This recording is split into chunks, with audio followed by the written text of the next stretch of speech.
আহ, আমরা এটা দেখি যে সব ধর্মগ্রন্থেই কিছু না কিছু অবিশ্বাস্য গল্প থাকে।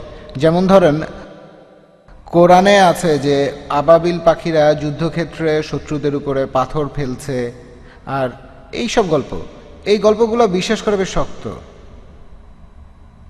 এটা আমার প্রথম প্রশ্ন। ভাই, আপনি প্রশ্ন করলেন কোরআনের কিছু কথা যেন পাখি উপর থেকে পাথর ফেলছে, সূরা ফিলের কথা, সূরা ফিলের 1 থেকে 5 নম্বর আয়াত। এরকম আরো অনেক আয়াত আছে।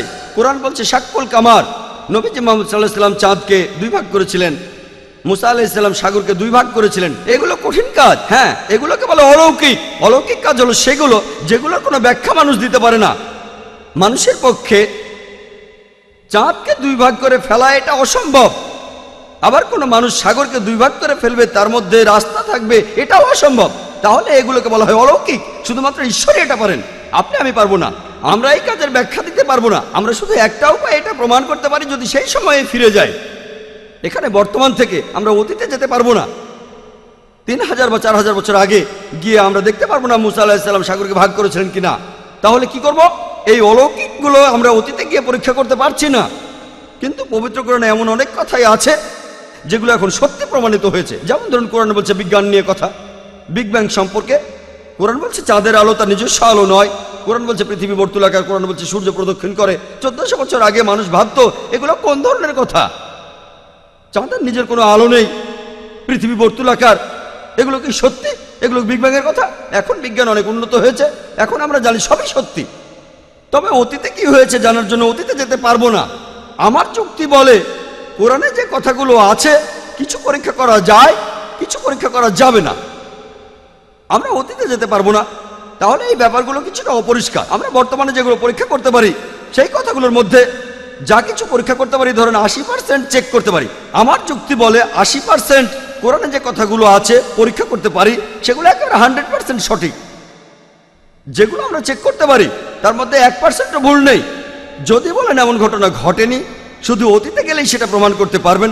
যদি কোরআন বলে মুসা নবী সমুদ্রকে 2 ভাগ করেছিলেন, এটা ভুল, সেটা প্রমাণ করতে পারবেন না, সঠিকও প্রমাণ করতে পারবেন না। অতীতে যেতে পারবেন না। আমরা 3-4 হাজার বছর আগে ফিরে যেতে পারি না। তাহলে যদি যুক্তি দিয়ে বলতে পারি এই ব্যাপারটা সত্যি হতে পারে, নাও হতে পারে, সত্যি হতে পারে, নাও হতে পারে। পাখিগুলো হয় পাথর ফেলেছিল, না হয় ফেলেনি, ঠিক? আমরা বলতে পারি ব্যাপারটা পরিষ্কার না। যদি পারমাণবিক বোমার কথা বলতেন 1000 বছর আগে, তারা কি বিশ্বাস করতো? বিশ্বাস করতো? তারা বলতো পাগলের প্রলাপ। ঠিক না ভুল? কিন্তু এখন তো আমরা বিশ্বাস করি, কারণ বিজ্ঞান উন্নত হয়েছে। এখন দেখি পারমাণবিক বোমা, আণবিক বোমা। তাহলে পাখিরা পাথর ফেলছে, এতে সমস্যা কোথায়? এটা খুব সোজা। পারমাণবিক বোমা আরো কঠিন। তাহলে বুঝতে পারছেন আমরা অতীতে যেতে পারবো না। আমার যুক্তি বলে যেগুলো আজকে পরীক্ষা করতে পারি, কোরআনের যে বিষয়গুলো ভালোভাবে দেখতে পারি, সেগুলোর মধ্যে পুরো 100% সত্যি বলে প্রমাণিত হয়েছে। 20% আমরা পরীক্ষা করতে পারবো না, কারণ অতীতে যেতে পারবো না, ভবিষ্যতে যেতে পারি না। বেহেশত আর দোজখের অস্তিত্ব বৈজ্ঞানিকভাবে প্রমাণ করতে পারবো না। হয়তো বলবেন যে ভাই জাকির, আপনি একজন ডাক্তার, কিভাবে বেহেশত দোজখ বিশ্বাস করেন? আমি বলি এটা 20% অস্বচ্ছ অংশের কথা। আমার যুক্তি বলে যখন 80% কোরআনে যতক্ষণে আমরা চেক করতে পারি এগুলো 100% সত্যি বলে প্রমাণিত হয়েছে, সেখানে 0.1%ও ভুল নেই। আমার যুক্তি বলে এই 20%ও ইনশাআল্লাহ আল্লাহ চাইলে সেটাও সত্যি প্রমাণিত হবে। হয়তো ভবিষ্যতে বিজ্ঞান উন্নত হবে, 20 বছর 50 বছর পরে আমরা পরকালের জীবন সম্পর্কে জানতে পারবো, আমরা বেহেশত দোজখ সম্পর্কে জানতে পারবো। আমার যুক্তি বলে এটা যুক্তিপূর্ণ বিশ্বাস যে কোরআনের 0.00001%ও ভুল প্রমাণিত হয়নি। 80% একেবারে পুরোটাই সত্যি।